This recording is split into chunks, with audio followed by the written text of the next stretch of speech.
Welcome to Get Better Basketball Live. I'm Coach DeMarco, and today my guest is Coach Tyler Bardo. Coach Bardo is joining me for the third time to talk about his pinch post series.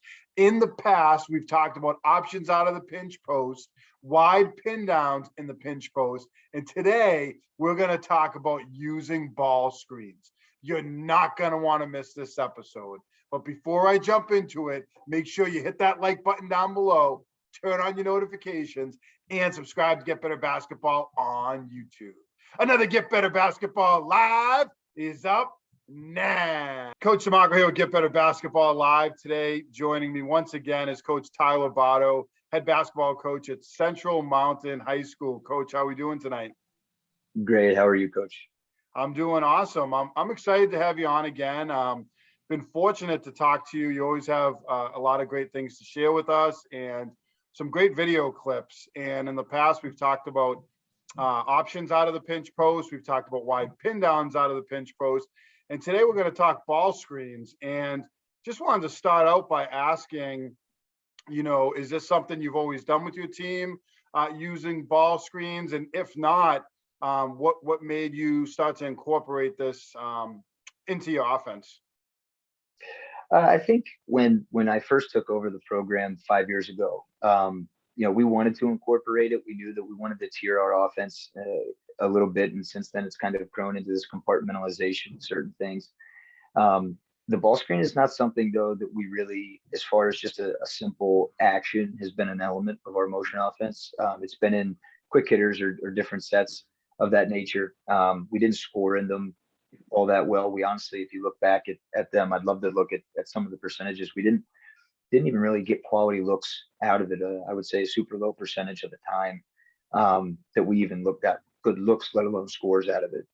I think a big reason for that is you didn't always have guys either with the ball skills, and I'll run through some things tonight that I feel really have to go into guys individually to be able to utilize ball screens to their maximum to maximize the ball screen. And I think what led to us doing it this year is we felt really confident in a quality point guard that we had, a guy who really embraces all the elements of being a point guard, and was ready to shoulder that load. I think when you talk about putting the ball screen into your offense, just as a regular set, if you will, just go back to the Final Four and how North Carolina finished up against Duke, was just putting Caleb Love and Davis in a bunch of ball screens at in the high slots and letting them go. And I think that's kind of basketball at its purest right there. And that's something that we kind of adapted ourselves to in those key moments. And what that does is it puts a lot of pressure on the guy with the ball in his hand. You don't want to put guys in a position to be anything but successful. So until we got that guy, which we have now, we held off on it, but now it's in there and it's in full force. Coach, I know you guys had a really good season. If not, I think maybe the best or one of the best seasons in your program's history this year. And how much of that would you attribute to incorporating some ball screens into your offense? It sounds like you have a point guard who can really make some good decisions out of the ball screen. But how much would you attribute using these ball screens to that success? I think a great deal because some of the things in the past we felt really as we had some really strong teams in the past in my 5 years, but there were times in those crucial situations that it was kind of hit or miss. I think some people forget that when you're running sets with high school kids, the skill level has to be at a really high level. The ball has to be on them at a certain time. The pass has to be exactly where it needs to be. The footwork coming off of things needs to be elite to be able for those things to work. Where the ball screen kind of allows you to put your best players in a position to make plays and make those around it better. And I feel like, in those situations, I know in the district title game, in the first round of state playoffs, we were able to just set some high pick and rolls and let those players play and make the best decisions for our program out of that. So certainly in the biggest moments, the ball screen was very, very important for us. And it was a nice element to kind of fall back on throughout those tough moments in games. You talked about this, you just touched upon this a little bit, and we talked a little bit before we came on today about sort of, I don't know if it's quite a dilemma, but the idea of putting the ball in your best players' hands and Right. letting them make decisions and getting them the ball in space for ball screens or other actions, and using sets that could be really effective to get players the basketball as well. Right. How do you find that balance with your team? It sounds like this year you've used maybe ball screens more than you had in previous years, and it sounds like you had some players that could really play well out of it. But how do you find that balance, or sort of which direction to go? Because I think that's something coaches struggle with, and I'm curious to hear your thoughts on it. We were really reluctant. Again, this is our fifth year, running the program and things, and it's not something that, is just an action we put in. It's not something that we ran, where we could just call and say, hey, let's just get a high ball screen. I mean, sometimes that was the conversation between my point guard and myself. It was just, hey, get a high ball screen with one of these guys, and we'll go. I think, again, the thing is, like, it's not for everybody. The ball screen's not for everybody. Not everybody can do it, for the reasons that I listed earlier, and that I'll list again as we get into it. But I just think that in those moments where I tried to utilize the ball screen for these guys. I had a lot of high IQ guys and a lot of high skill guys, to where I'm not going to overcoach. I'm not going to call this set and miss on it, or get these guys thinking too much. We spend a lot of time in our program teaching guys how to play, and not just plays, to hopefully progress them as they go on forward, if they choose and elect to play, and have opportunity to play after high school. So we really look at that, as, at least this year we did, as an opportunity to just let our guys go, and let them play off of that. And again, it's not something that we do every year. Again, it took us 5 years to get to this point, whether that was to build and develop a point guard that could do that, and a team full of guys that could really shoot, bought into getting in the gym, and kind of improving on their shooting, because they're going to get a lot of catch and shoots and things of that nature. So I think it's not necessarily a perfect storm. You can make it happen, but you have to be willing to take some time, because to run just a true pure ball screen and let things happen out of it takes a lot of time. There's a lot of things that go into that. Reads, again, guys just having the skill to be able to make things happen. So it's something that we were willing to sit on for a while, and now we're hoping it sticks. You mentioned something and brought up a really great point. Teaching guys how to play, and not necessarily how to just run plays, but teaching guys how to play out there. And then, also not over coaching players and allowing them to make decisions out there. And, I'm sure in practice they make mistakes and learn from those mistakes, and then, execute in the game. So in terms of ball screens, I know we're going to see some clips coming up in a couple minutes, but what are some of the coaching points that you might share with players? You might have shared with your point guard or your screener, and it might even be some really simple concepts or ideas out of ball screens. But what are some of the things that have helped your players in ball screen actions? Much like our wide pin downs, we do try to screen the lower half of the on-ball defender. We'd love to get that guy to chase over the top, depending on the coverage. That's the other thing, though. It does depend on the coverage. And, I think I often, and I put it in the PowerPoint here that I'll be sharing with you, but I think it's really easily relatable to a quarterback and a running back in the option in football. Is, you really have to be keying on that same guy. So guys are really prepared for, what is the read? Am I going to get the ball? Am I giving the ball here? Am I keeping, what have you? And it's really kind of the similar is our big that's setting the screen, is we don't do guard to guard ball screens, although we have versatile bigs with guard skills that set them. And then our point guard, what are you seeing? Who are you reading?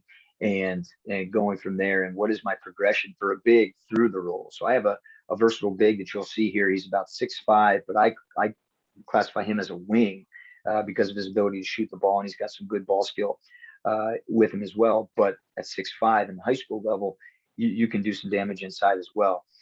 So we had to go through his progression by going pop to short roll to rim roll, and having our point guard understand, and point guards understand, where am I going to hit him? How am I going to pace this out to see, maybe not giving the ball up right away and getting hurried, but understanding that I control all 10 guys in the way that they're playing this game right now in this moment in that sequence. Before we take a look at the presentation and some of the clips, I want to ask two more questions. You talked about the angle in which you screen the player and really trying to force the defender to come over the top. So from your perspective and in your opinion, how does that benefit your team? I know we talked about that with wide pin downs. I'm going to drop a link to our previous video. I'll put one in this video, and I'll drop one down below as well. But how does that benefit you? What is it that you like about forcing the defense to come over the top of those screens? I think it allows us to get a little more opportunity to get a piece of the paint. And when you can get a piece of the paint, and when you think about a ball screen, it puts you in a 5-on-4 position there defensively for a minute, and you're able to, really, I always refer to it as poking the beehive, see what happens, where do they go from there. You get a piece of that paint. What's the one thing that as a coach we hate is giving up paint points, giving up points at the rim. So defenses are either going to react, and you're going to get kickouts to closeouts to attack, or kickouts to great catch and shoot shooters on the perimeter, and or you're going to allow a layup to happen, whether from the guard or from the roll man. So I just like the fact that it gets us a piece of the paint a lot of the time, and it certainly draws a little bit more help, especially at the high school level. I don't know that, I'll put it in here, but I don't know that coaches get as intricate defensively about how you tag a roll. What do you do if he pops? And do we really have time as high school coaches to, unless you're really buying into it, to get into your coverages of how you're defending the pick and roll and just the ball screen in general. So we like to take advantage of that a little bit as well. So it's just something that's really difficult to defend. When you think about it, it's designed to put a 5-on-4. And when you get that guy on the lower half and you get him going over the top of that screen, you give your point guard, especially a good handler, an opportunity to do a lot of different things there. So I just wanted to ask one last question as we take a look at the clips that will be coming up.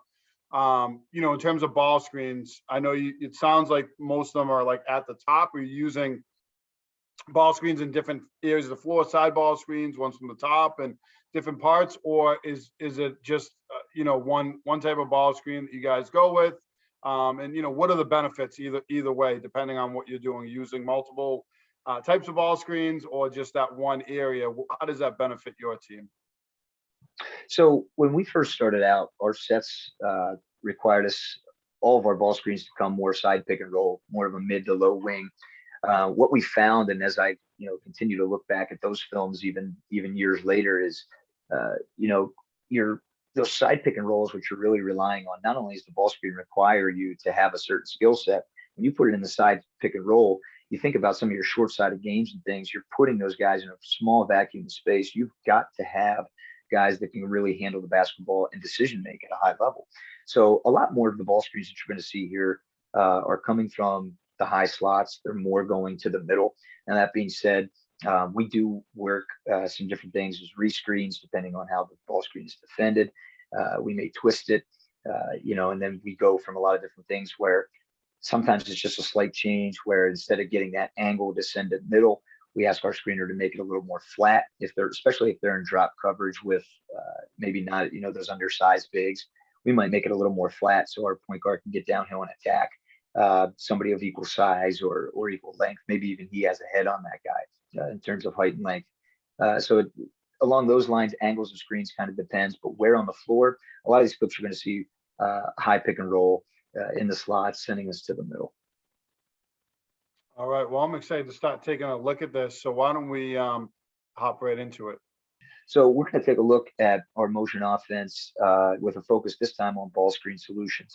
I'm really big on that word solutions because I think that depending on what the defense does, and it's a combination always of the screener as well as the on-ball defender about how you cover that, as well as some of the guys that are one pass away who may be tagging the roll or the pop man. So as with any screen, I believe it's collaborative work. We've gone through this before in our pin downs and our pinch post things, but it's between the handler and the screener. The handler needs to have, in my opinion, a setup understanding. So an understanding of how do I set up my defender Where do I want to go with this? Am I trying to get to the middle? Do I want to bring it back? What have I seen on film? If you have guys that are really into film, just having that overall understanding of how to set up my defender, get him to the level of the screen. We talked earlier about we really want him to come over top of the screen. So a lot of times my point guards are going to look to get those guys to come over the top of that and bait them there. My handler's got to be solution based. We talked about that just a second ago, where he has to be able to process a lot of the things that are going on that go into that ball screen, whether it's the coverage, whether it's personnel, and where he's got to get to on the floor to make things happen. And then, of course, pace. When in doubt, take a bounce. So a tidbit there from Coach Cody Topper that I've taken and has stuck with me. I think it's so important in the ball screen. A lot of times we'll see guys that don't have a solution built into their process yet, and they pick it up and they move it into, or poor things happen. All of a sudden, we're getting some erratic passes or travels because we weren't quite ready to pick it up. Our screeners got to allow for space to work. You'll see a lot of our pick and rolls. Either we have 2 feet beyond the three, or at least we're straddling to the high side of the 3-point line. Again, solution based within their strengths. So sometimes we had designated guys for pick and pops because of their ability to shoot a three. Other guys we had strictly just straight to the short roll, to the rim roll. As you'll see, some guys who didn't really have any ability to shoot the basketball, but were monsters inside. And then they need to have a decision-making ability too. This is a la Joseph Nurkic, with the Portland Trailblazers. I think he does a phenomenal job in the short roll. Obviously, I think Jokic does a great job in the short roll. Shout out to his back-to-back MVP season has just dropped today. Just their ability, shot selection as well goes into that decision-making. I think those are all really important things and factors for our screener. See there at the bottom, I put just some things. It's got to be a communicative process. It's got to be a synchronous process. And again, both guys, the handler and the screener, have to understand they're looking for one another, not always with or against one another. Coach, are there any specific drills that you do to rep that, like any 2-man drills? I'm sure probably some SSGs as well, but just curious from a drill perspective to work that 2-man game. Certainly, as with anything, I like to build it up and script it out and go from there. We'll start with some 2-on-0 things, just getting our footwork down, getting our pacing down, our timing down in those ball screens. Whether it's from the progression of I'm going to go. So my more versatile big, for example, he's 6'5", super long, great ball skills, great ability to shoot the basketball, and super good finisher at the rim as well. Where his progression is going to be from pop to short roll to rim roll, based on how long the handler keeps that ball on the string and what he's seeing there. And it kind of goes on does it hit quick? If it doesn't, how far does he probe? If he probes down below the key or down to the nail of the free throw line, I'm going to start to get into that short roll just to keep that relationship with him, spatial relationship, that is. We'll build that out to obviously putting maybe a 2-on-1 where we're, okay, now my point guard is just going to read that hedge man. And there's going to be a kind of a dual read going on between my screener and my ball handler. We'll certainly build that up to a 2-on-2. Then we'll start to build that into a 2v3, offense 2, defense 3. And what we'll do is we can really rep that out to say, okay, am I going to bring a strong side or a weak side to tag that role? That's going to tell and become the decision maker for my big, who's either popping, short rolling. What's his shot selection going to be out of that? And then, of course, you can see where we build that up to the 3-on-3. Now we start to incorporate things like hitting the lift off of this and bringing that in, as well as hitting the weak side as well. Coach, as I love all that stuff and the progression especially. And now I'm looking at defense here and thinking, as you kind of talk through some of these defenses or ways that teams would defend ball screens, I'd be curious what you see the most with your team. And maybe it's not just one type of coverage, but if it is, I'd just be curious as you talk through these different types of coverages. Yeah, so actually the coverages that I listed are the 3 most common coverages that we see in our high school for around here in our high school team. Certainly with the ball screens, you can really get in depth with them. I think at the high school level, obviously it's more of a grassroots level, and then college it gets a little more intricate. You start to get some different length and some different body types to defend it. Obviously, at the NBA, there's any number of ways to defend it, albeit there's some super common ones for them. But the ones that we see this year, especially since we were a little more heavy on it, are drop coverage, a hard hedge, which sometimes turned into more of a blitz with those over aggressive defensive teams, and then certainly the switch, which has kind of become a thing of its own across all levels of basketball for any given reason. In that drop coverage, some things that we see a lot are following over the top of the screen. And when I say drop coverage, some people think this is more of a soft hedge. I'm talking disconnected from the screener, sagging way back, really protecting against the rim. In that drop coverage, you're thinking more in the high slot. I'm talking heels to the nail to that free throw line or below. So following over top of the screen for that on-ball defender, downing the screener, full denial. If you think of what would typically give you a backdoor cut off an off-ball screen, that type of defense. We see that a lot where they're not even going to let us use it, force us to reject it, and then going under the screen in their drop coverage, which you'll see in a couple clips here where we are able to step back and hit a three. The hard hedge. So you're talking about coming out getting perpendicular to your on-ball defender, showing that chest. Some teams are a little more college with it. Some teams it's more about their positioning as opposed to where they are on the floor, but their body position as opposed to their spatial awareness on the floor, where they like to stay connected. They don't like to get too far gone. There was one team that we saw this year that had the length to recover really well and stay disconnected. In there, or your on ball could go over the screen, or a lot of times they'll fight through the screen in that hard hedge. Very rarely do they go under because you're kind of given the rejection there if you do. And then the switch is a switch. So they're just clean. Taking one another's defender or offensive player in that situation. So one of the things that we always have to remember is the ball screens are navigated. I love to use that word navigated because when you think about the navigation system, what's everybody's worst enemy is when Siri tells you she's rerouting you. You're going to get rerouted. That's the purpose of ball screen coverages, and understanding those solutions there. And again, having the ball skills and the idea and the mentality to not pick up our dribble, have those solutions, drill it out, understand it, keep your dribble, and just navigate our way through this. So in the drop coverage, here's some options that you have. You have snake it, which is actually the picture depicted here, where they're going to wrap themselves. And important for my players. We didn't do a lot of snaking this year because a lot of our ball screens had a guy in the low position underneath him. So if we're in the right slot, there's somebody in the right corner to go with that lift. Very rarely do we just leave it a two-man game to one quarter court, if you will, side of the floor. We have the downhill attack off of a drop coverage too, especially as we talked about earlier. If it's a undersized defender who's in that hedge, we've all seen them, right? The super strong 5'10", 5'11" kid who's got to play the five for a team, or maybe 6 feet at the most. Who's got to play that five for the team. I know I've had them. It seems ad nauseum. I've played with them or coached them. So we're looking to get downhill attacks in that situation. What's our mid-range like? If you have a particularly good shot block, a good leaper, a good length, looking for those mid-range options, whether that be off the ball, off the dribble rather, or in the short roll. Throwback throw-in concepts where we're hitting the lift, but we have a long roll in place where to the rim where we throw it back in for some back to the basket post play.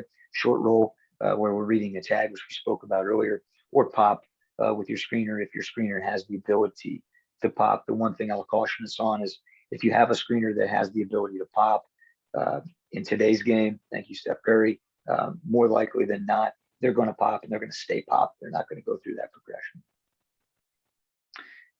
Again, continuing on as they're navigated, you look at a hard hedge, and that's what this picture depicts here is if X4 comes out and completely gives you that chest, takes it away. What do we have option-wise there? What are our solutions? You can attack that outside hip of the hedge man. I actually rather this approach if you're looking at a guy who's second quarter of the game picked up 2, but a big part of their offense they got to or team rather, and they have to keep them in defensively late in the game. How willing are they to be confrontational in their defense and physical in their defense? So attack that outside hip of the hedge man. This is for super smart ball handlers who understand how to draw fouls. Of course, you can reject that depending on, you see there in parentheses, if the on ball overplays that, gives me that denial, or if he elects for some reason to go under in that hard hedge coverage. You can certainly split it. You know that's something big. I feel like I've seen that less in over the years, because if you do give them the split and your spatial awareness isn't good, it results in a lot more layups. And so I think that's a big reason why you're seeing a lot of teams start to go to the switches or the soft cover or the drop coverages. Drag to force the switch. This could or create the angle here. So where you would see here, let's say Tubes coming off this ball screen, instead of rejecting it or what have you, he's going to attack that outside hip and really slow his pace, change his pace, and drag as far over here as he can to try and force that switch where it feels like the on-ball defender just isn't going to get back and force that switch for one of two reasons. Either the on-ball has a mismatch, or the screener now does, and or to create that angle. Can you get this guy out here where he's not good at defending on the ball, especially guards, and start to get his feet moving a little bit, get to his body, get downhill. The other option there is to twist it. A lot of times in hard hedges, you get a guy that's going over the top. Aggressive high school defenses will look to either trap that and cause a lot of havoc there for unskilled ball handlers that need to be super skilled ball handlers in the pick and roll at the high school level. So you can twist that and basically just have your big rescreen, just kind of pivot, rescreen, and send him back in form of a step up screen. So a lot of solutions there with the hard hedge. And as we go through this, you can understand why it's taken us to year 5 to really dive into this. I'm not somebody who says, yeah, the ball screen's a great concept. I want the ball screen to be a really big part of what we do.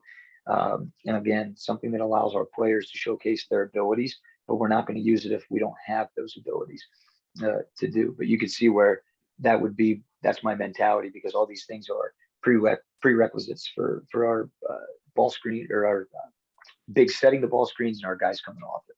Lastly, our switch, which you see here, a couple of different solutions that you could push here. You can push it, which is just a quick, all right, I've seen he switched it. Let's just push the ball to the weak side, get that ball reversal, start to take advantage of possible 2-on-1 advantages there, depending on where help was.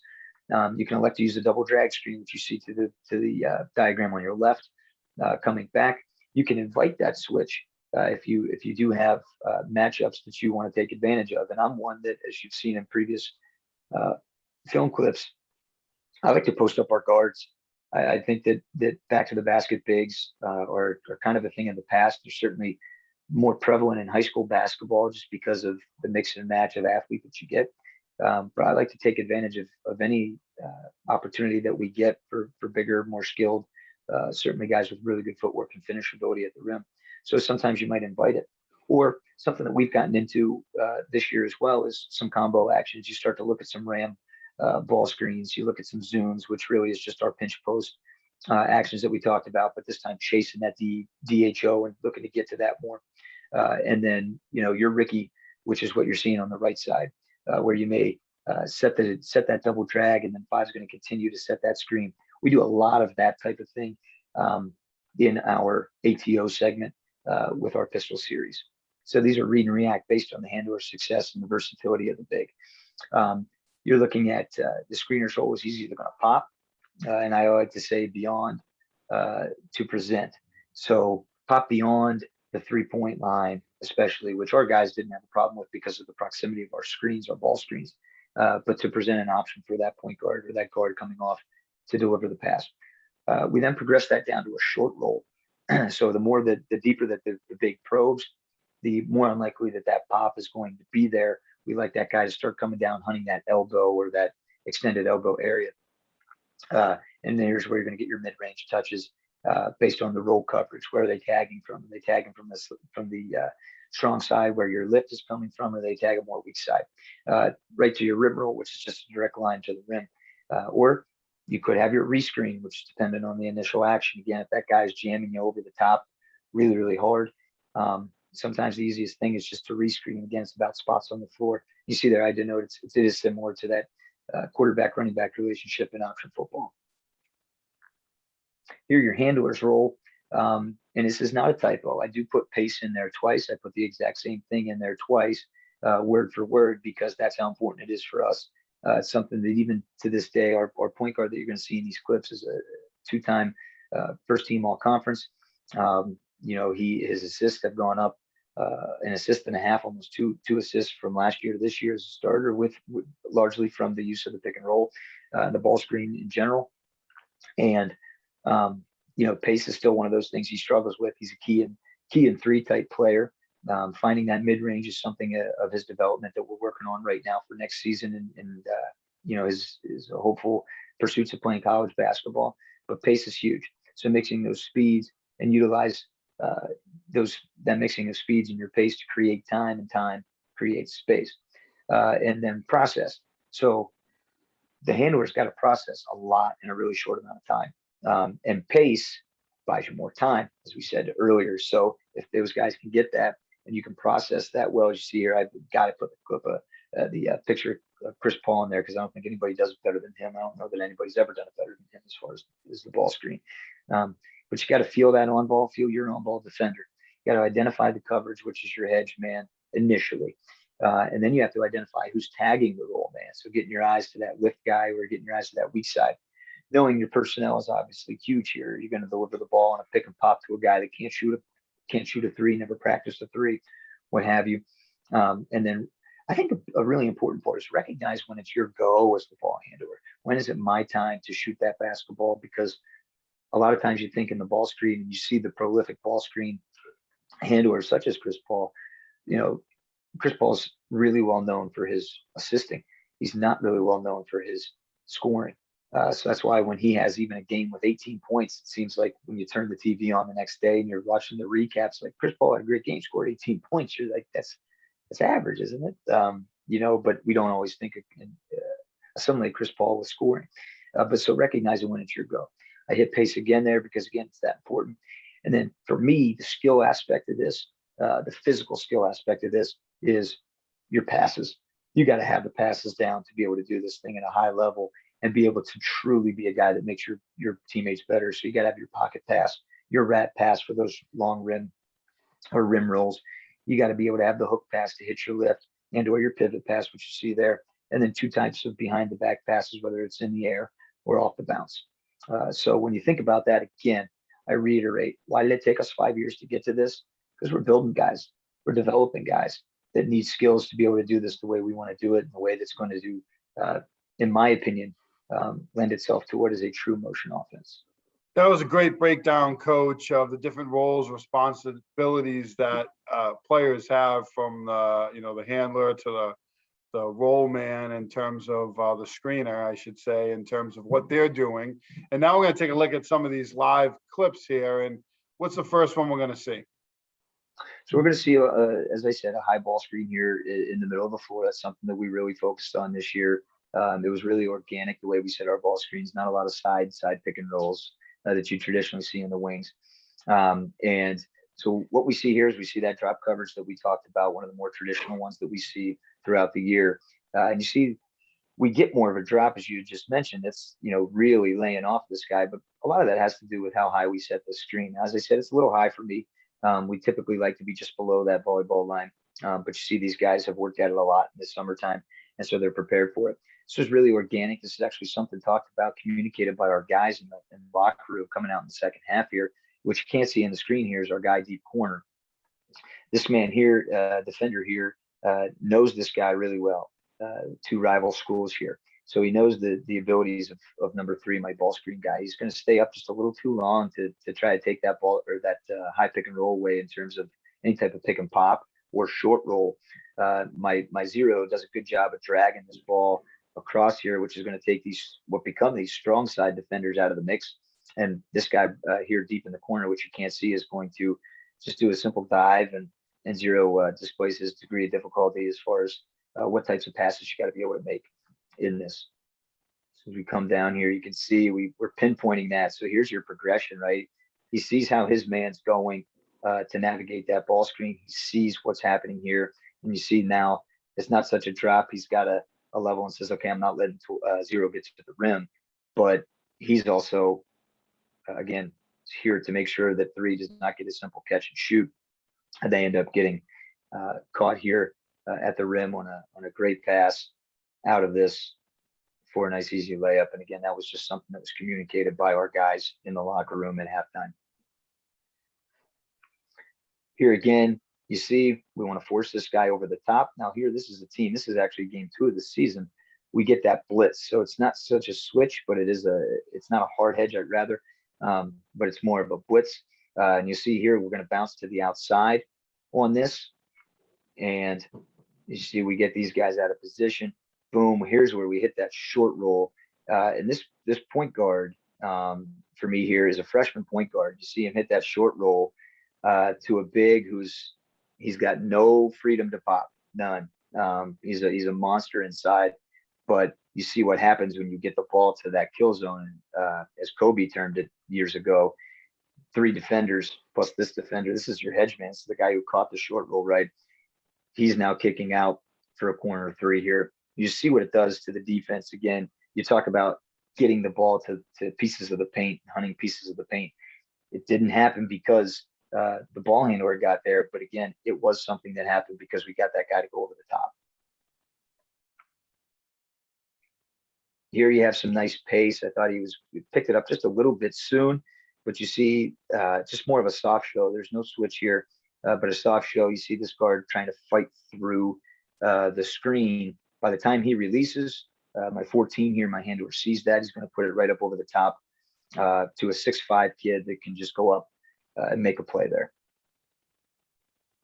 Here again, this time he's over the top. Not so much the blitz here, but my point guard does a good job here as freshman to take a little bit of pace, and now he finds himself free to the rim. The one thing I'll say there is, as we go back, my corner man here is a sophomore. He's learning the game. Best thing for him to do would have been to stay away, but he's trying to make something happen.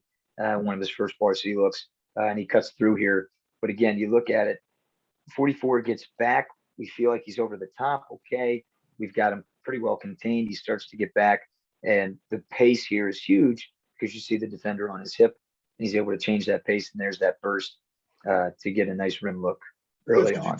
Could you talk a little bit about spacing? And I think you gave kind of a nice example there. You said that the corner player got a little eager and cut into the paint, but how important is that for you guys? And maybe even as we're looking at these clips, the last clip or the upcoming clips, in terms of like your spacing and what's your goal in terms of you have your 2 players working in the ball screen. Sure. What do you try to do with those other 3 players? What works for you guys?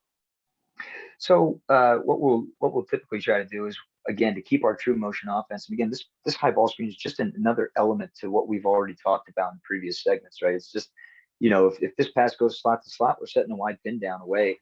If this ball gets thrown into the high post here, for example, instead of this guy coming and chasing it, if we throw it in, we're setting a ball screen to try and pinch that post and force them to do some different things. So our spacing in that sense is we want to be as high and wide.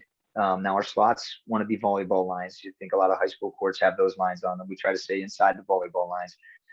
And our guards that are in the deep corners, now they're not on the baseline deep corner. They're more block extended, if you will, just to allow some different things. And then strong side is always a lift. So right here, again, we have some things happening here, cutting through. You see this time, a couple games later, same kid. He's like, not this time. He's going to come out and respace on that. So his job now is going to be a lift up here to that sideline, more towards the official. You see here, we come out a little too high. We have this guy going underneath. No worries though. This really wasn't well executed. But if you're a team that has one of those dudes that's just a seasonal player, this kid's 6'4", probably about 190, and has a standing vert that allows him to dunk the ball with 2 hands fairly hard. So when you have if you have that kind of an athlete, you can get away with sometimes just throwing it up. So because of that, you don't really get the lift here as he's more top of the key. You'll see that though in some later segments. We get a guy kind of lost right here a little bit. Sometimes we'll go set that wide pin down a little delayed to allow for a double gap for our handler to more space to attack the rim. And you'll see that in some things as well. So here we are again. Here you see it, right? So it's not quite as delayed, but this down screen, this wide pin down, is really allowing for a gap here that our handler takes advantage of. You talk about pace. There's a reason it was on there twice. You'll see it in this clip here. He doesn't finish the layup. Remember, coach, I don't put all the pretty things on here. I want to make sure that I'm showing guys and showing ourselves as we go back to look at this, the opportunities that were created from this. So, we do get the lower half. Look how far he has to navigate underneath here. Think about where that ball screen was set out here and where that guy got to. We have the angle on him drastically. Here you see, again, because of how high the ball screen was set, this guy is in no position to come out too far, and thus he drops a little more than what you may if the ball screen was a little closer. And again, though, you get his momentum going forward. That change of pace is great. Now, this screen happens a little early, which actually turned out to be okay, because when you think about it, what's a great space to fill in a zone? The area that was just left. So it kind of works itself in that regard as he comes through here, allows himself to get to the rim. No finish, but an easy finish for that kid, just didn't fall. Here again, we get him to the high side. And this was just a blown coverage by the hedge man. The hedge man's actually right here in that big box there. He's kind of guarding nobody. And again, though, short roll. This time, same game, same players, this time to a finish.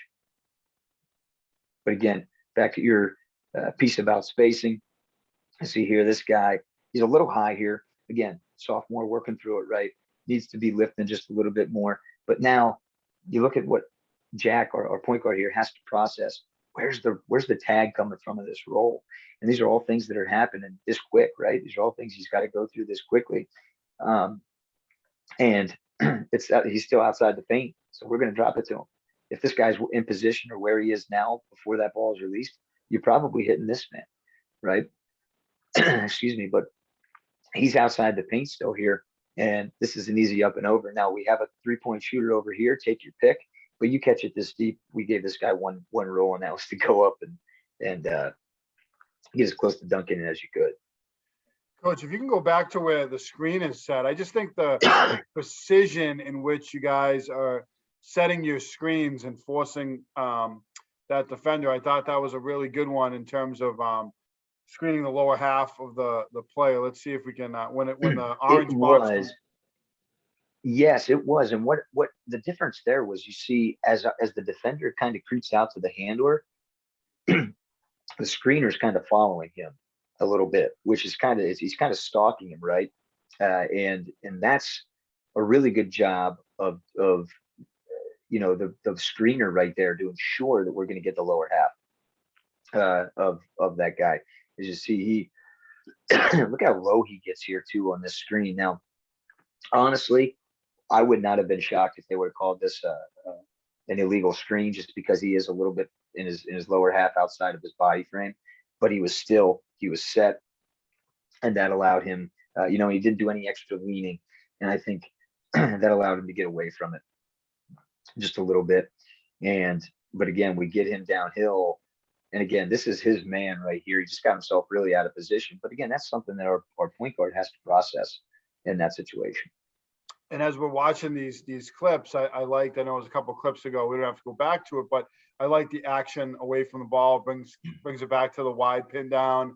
But I think that makes it really difficult on defenses when you're setting that ball screen. And there's times where you just want to stand in space, and that's really good. But mixing in that action, that wide pin down action, it really occupies those other defenders. So makes it a lot harder for them to get in and tag or to do really help out in any type of ball screen action. So I love that you guys are doing that as well.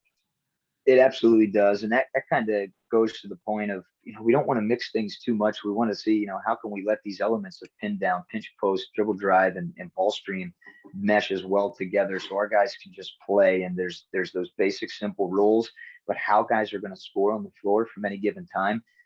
I would say probably 85 to 90% of the time, we don't have a clue as a coaching staff. We just know what it's going to derive from a lot of the time.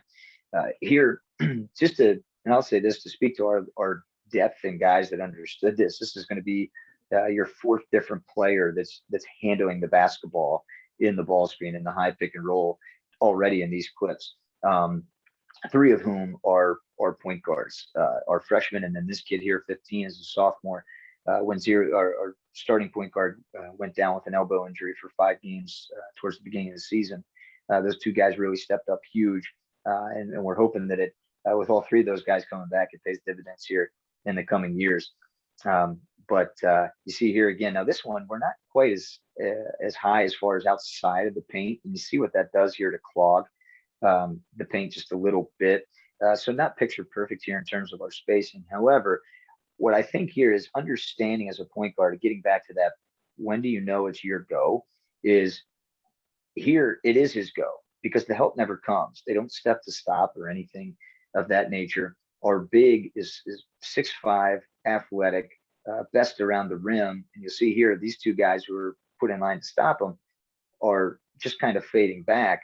And a lot of times, if you just get the basketball, as I'll go back here, if you just get the basketball up to the rim, and everybody's going to go and try to contest it. If you just get the ball up to the rim, as our sophomore does really nice job of here, and that's a very makeable shot for him. Don't get me wrong, but who's on the weak side to take that roll away? Because this is a great 3-point shooter. This kid hit 46 threes for us this year. Had several games with 5 or 6. Hit 6 in the first round state playoff game. So he's a very capable shooter. And when you have things like that, guys like that can spot up, it makes it really difficult to pick and choose your poisons of who to defend. So I thought this was just a really good clip to throw in here about understanding your go as a point guard. Here it's a little bit interesting as I'm watching these clips too, Yeah. Coach. That not every clip, but like a couple of clips I've seen them. Your ball side corner player, the defender really hugging them, not even stunting at the ball as the ball handler is driving into the paint, but really tight. I know in that clip it was the weak side player who was a great shooter, but you must have some pretty good shooters set up in the corner, because I've noticed the defenders, as the ball handler's coming at them, hugging your player, that they're not leaving, they're not even stunting, they're not doing anything, which is good. I know I see that with some teams, but I know a lot of teams teach like at least step at the ball and try to sell it and then recover and go for a steal. They're not doing that right now. So you must have some pretty good shooters set up in the corners as well. They're not. We had 3 guys this year. That the kid that was there, number 14, I talked about, he hit 46 threes that the defender didn't leave. He shot the basketball at 39% from beyond the arc, which in high school is pretty good. Really at any level, that's pretty good from a catch and shoot. Our point guard here, Zero, shot it at 35%. And then that versatile big that hit a lot for us, shot it at just about 30%, which was a little low, but he was going through some things developmentally where his game was actually expanding. So he wasn't more of as much of a niche player as he was in previous years when he was at JV. And speaking of that, Coach, I mean, this is what's great about you. You're right on cue, because right here you're going to see this guy come down. We're going to focus here on this strong side defender here, 25 here, coming off the bench for us, to give us some huge minutes in this game, and steps up here. And we drill these areas. We may not drill threes from, speaking to your point about some good 3-point shooters, we don't drill threes specifically from the pick and roll, but we drill them from spots on the floor, just so our feet can constantly be correct, or depth can constantly be honed in quickly there come game time. Here you see it. Here's our read. Look at him tagging the roll here. He's down 1 foot in, 1 foot out, and we hit the lift. Just a simple decision. But again, this is something that it gets overlooked. Think about what your point guard's got to process going through this. And again, why did we take 5 years until we got the guy that we could do? And now, of course, now that you have him, like as I said, we have a sophomore and a freshman coming up that will be juniors and sophomores next year that are seeing this, they're learning this, and now can we continue to grow it to let this element be a part of what we do for years to come. But it was really important for us not to rush it. But he's coming off of here. He's got to see, okay, my man's going under. You can see him here. He's thinking about the 3. Drop coverage, not even worried about it. They're going to let this kid shoot the 3. But one thing they're not going to do is let 24 here get to the rim on this roll. They take it away. You'll see here in a second, he's going to go 1 foot in, 1 foot out of the paint. And this is just a simple lift from that strong side. Here's 14. I mean, honestly, take your pick, right? You can push this basketball here and get a catch and shoot three from our best 3-point shooter statistically, or come back here to the lift on that. And he elects to come back here to the lift. Now, where this happens is, okay, you can start to see where this throwback throw in. So that lift builds that concept in, where if 24 here sits on him and gets really good position, if you're somebody who has a more of a traditional big, old school 90s big, if you will, now you can look to use this and say, okay, we're going to get him. They're going to take this away. Don't think the ball screen and roll is a negative. It's just creating another avenue for you to be able to get the basketball and get this guy in a one-on-one situation inside. It's a great illustration right there too, Coach, of the sort of the three levels your point guard's reading. His defender, he's looking at the screener's defender, and then he's looking at that tag man, and really high IQ player, just from what really all your players. I know there's been 3 or 4 different guys we've seen, but to read that player getting into the paint to help on the roll, and then, hit the lift on the other side. I mean, his processing, and I really like, I know you said he's working on changing speed still and pace, and that's something he's working on, but I like how deliberate he is here, and sort of the patience, I guess is the word, and that he has. I know we used another football analogy, but I think of like a running back getting to the hole, and sort of that patience. The hole opens up and he takes it. And I feel like your point guards, your guards I've seen with the ball, they see the lane, they take it, they go for the basket. Here, a little bit of deliberation,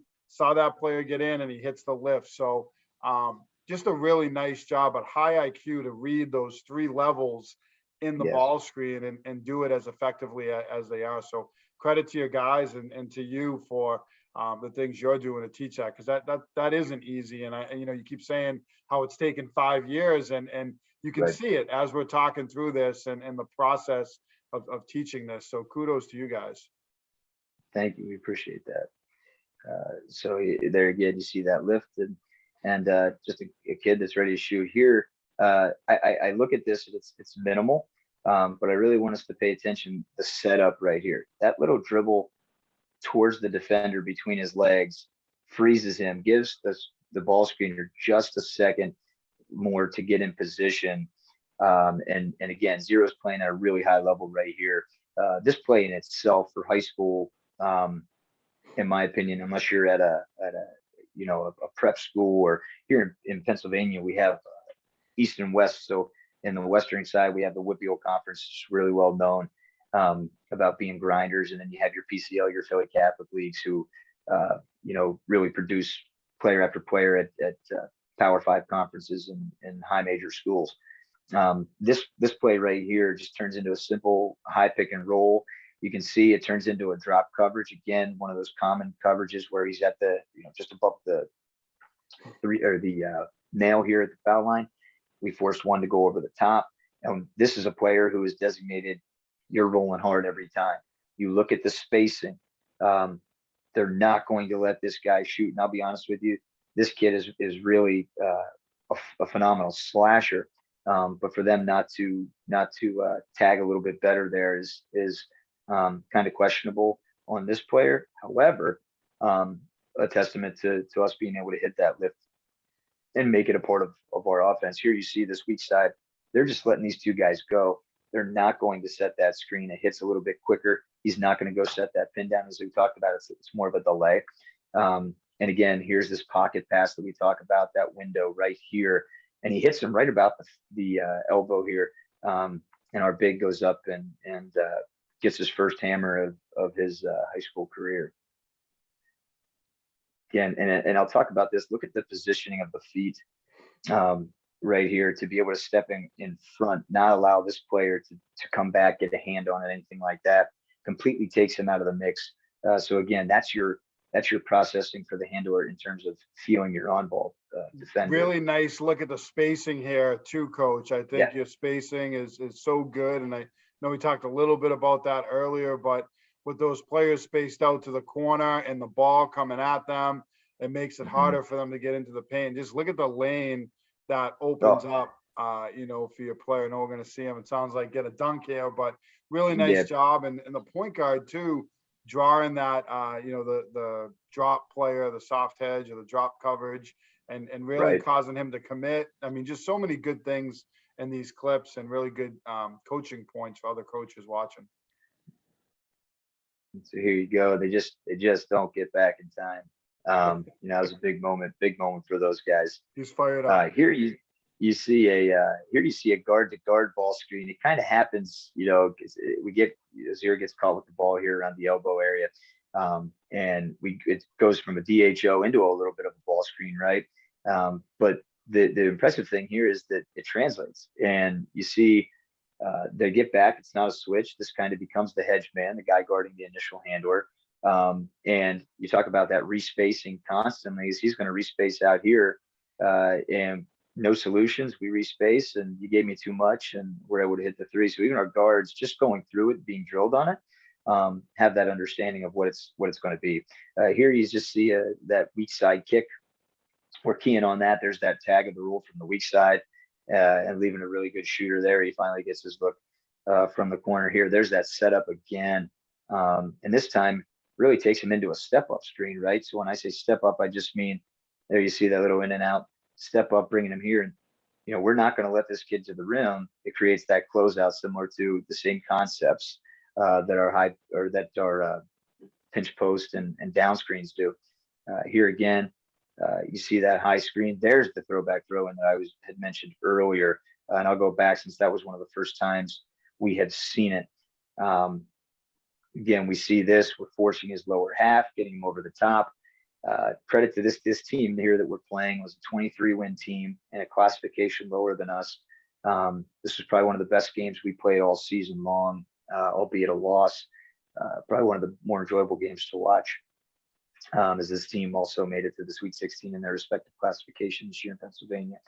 But you see here, 24, again, just like when he got his dunk, he's on a direct line to the rim.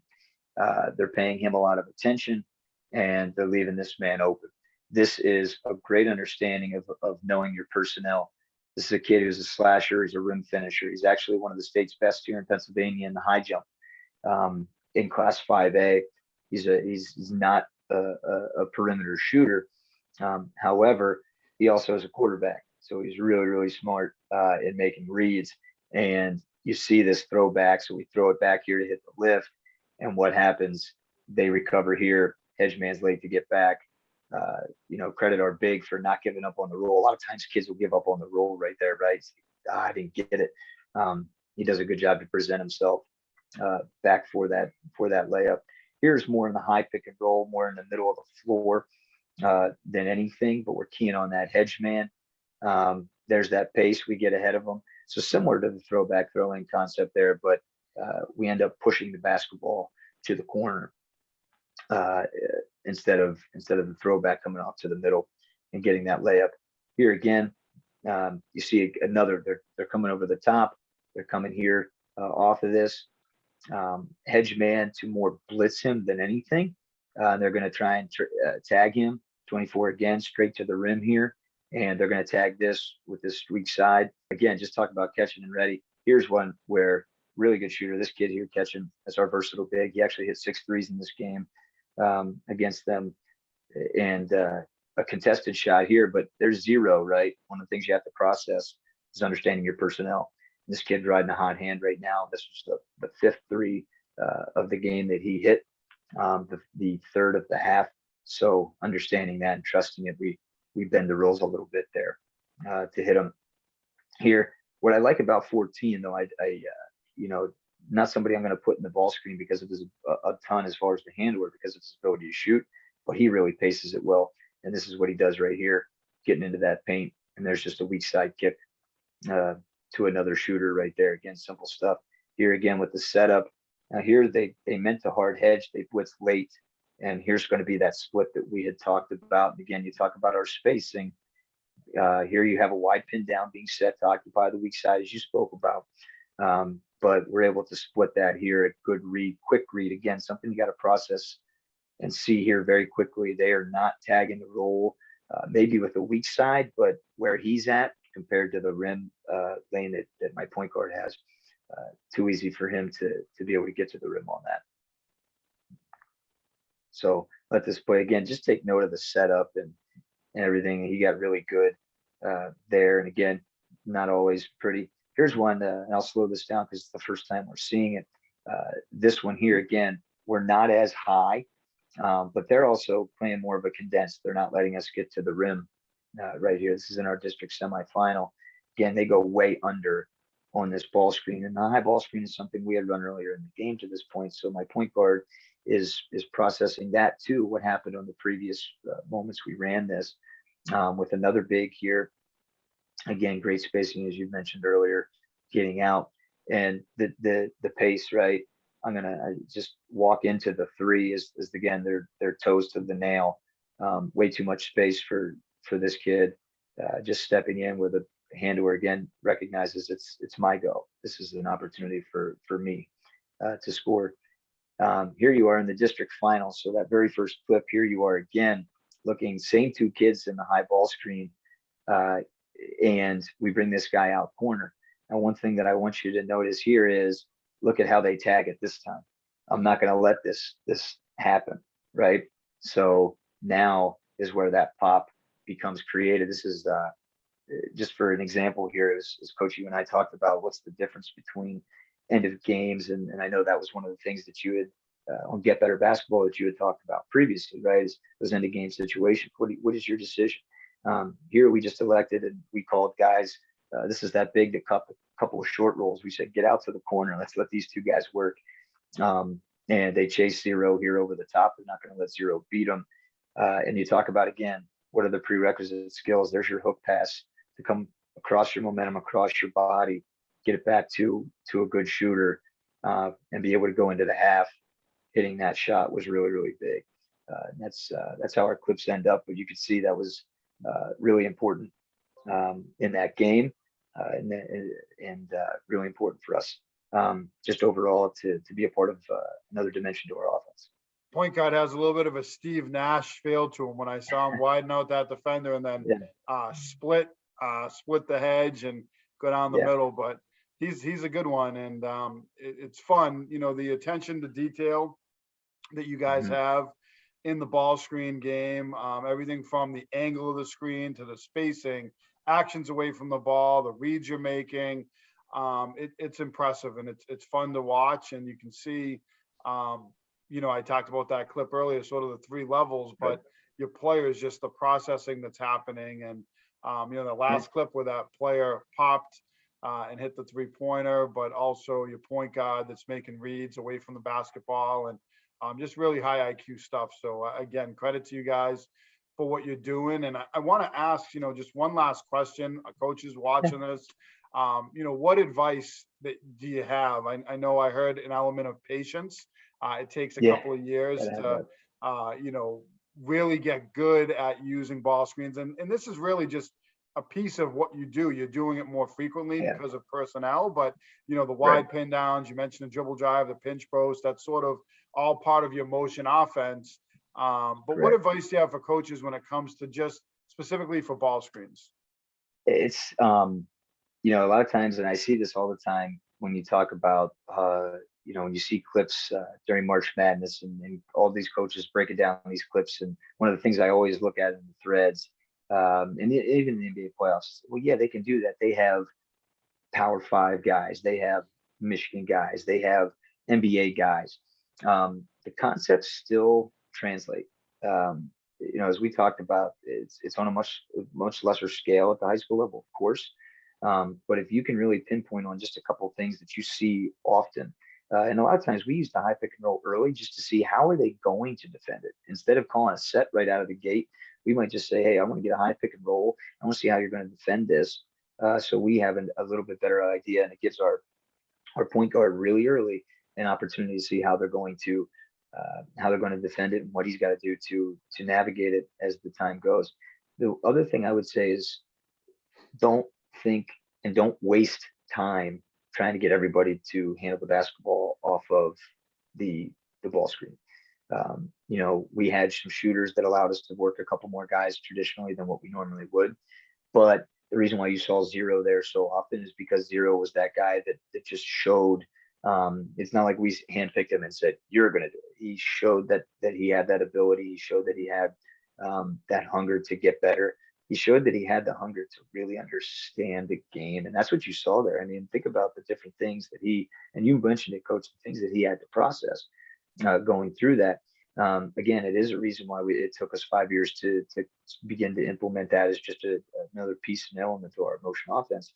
But don't think that you're going to make every guy that ball screen guy. Take a guy with good ball skills, a guy that's hungry to learn the game, and you can get it right. Now you know your off-season stuff can you know be segmented in some certain parts devoted just to him, and some certain parts devoted just to your bigs that he's going to be running these ball screens with. Yeah, you know, and if this was year 5 and sort of the next step for your program, I can't wait to see what year 6 looks like. I know you guys had a great year, and I know that you know you continue to make progress and you know add on to the things that you're doing, and the ball screen stuff was awesome. So again, kudos to you and your guys for what you did. I know you had a great season, and appreciate what you had to share. I mean, you gave us a complete rundown from the roles of the screener to the ball Yeah. handler, and then showed it in all those clips and how you guys execute. So you know, when I heard the breakdown in the beginning and then I see the clips, it all kind of comes together for me, because Right. I'll go back to the attention to detail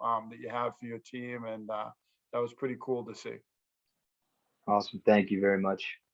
All right, Coach. Well, thanks again, and look forward to doing this in the future. Absolutely. Love to share it.